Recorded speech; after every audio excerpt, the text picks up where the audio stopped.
Yeah, I guess I'll just kind of go through how we started a little bit. Some of the things we looked at when forming trying to form an organizing committee, and yeah, just some of the lessons I think we learned.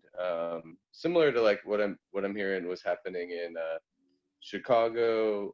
We also started with pretty small issues at first when we tried to start farming a group of people to organize with. Safety issues was actually one of the very first things that we focused on. um, and then we also did a survey at work, to help identify how some of the issues, how much other people cared about some of the issues that we were talking about in our smaller group. But yeah, we just started with safety. We did like a letter that had a few people signed it. We decided to keep meeting after that. We did the survey, um, and then there was a little bit of a lull for a while, and one of the folks who had been coming out to meetings actually ended up getting fired after for missing time after her mother-in-law had died. Um, and so, I had seen them the week prior, and they kind of told me a little bit about what was going on. And I checked up with them a week or so later, and they told me they had been fired. I touched base with some of the other people that have been coming out to meetings and such, and we decided, this is too common of a story at work. We all know folks that have been fired for running out of UPT because they had to miss work for very legitimate reasons. But with Amazon, it's impossible to take time off without getting punished for it. So we decided, we need to push for, um, not only for this person to be rehired, but that paid time off is what we said. We should really be getting that because the whole time off system is broken and it needs to be fixed. Um, so we did a petition. That was one of the ideas, from some of the folks in our meetings, and we did a petition, turned it in, and within a week, I believe like 10 days or so. Both actually two people had been rehired through that process. We found out another person had similarly been fired while dealing with domestic violence issues. So we kind of included them in a letter that we wrote when we turned in the petition. And they were both rehired within a week after we turned in the petition. Um, so that was like a really amazing feeling. It was amazing to actually kind of see that, when we come together, we do have some power.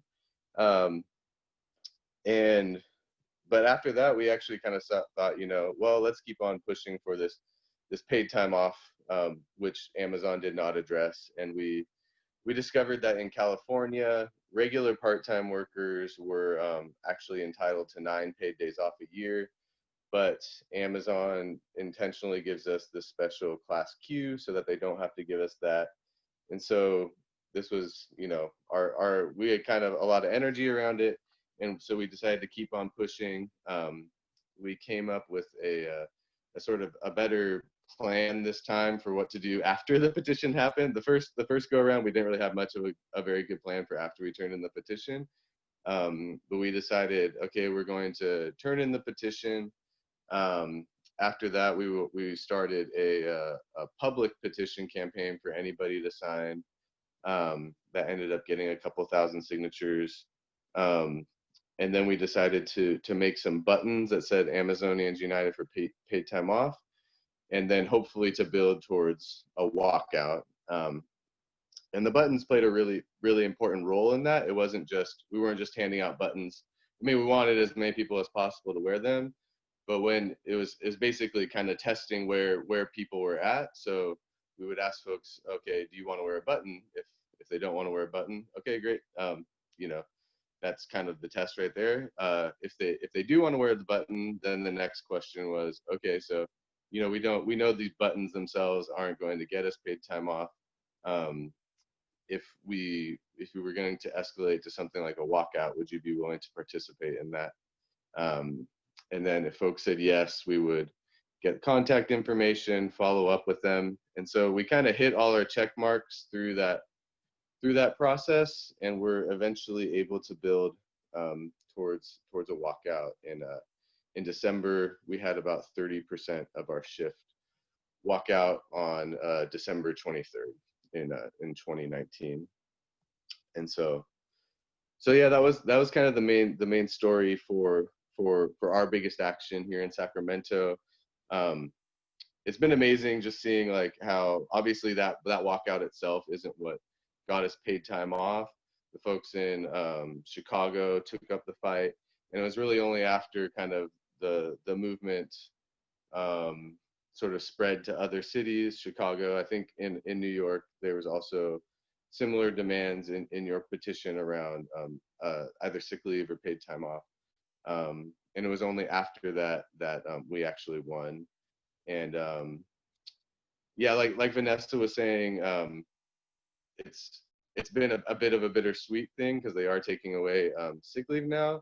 But the way that I feel like we've been trying to talk about it and process it is, um, the fact that they responded to it and are trying to give us paid time off. They're only doing that because they're afraid of what we're doing, and they're trying to give it to us to make us stop continuing to organize, by being like, okay, we gave you what you want, now shut up. But for us, it's like, well, it just proves that we can get a response, and we got to double down because they're clearly afraid of what we're doing right now. So the PTO victory isn't really fully completed yet. We have to keep on fighting for meaningful increases to how much paid time off we get. But it indicates that, shows us that we're doing the right steps.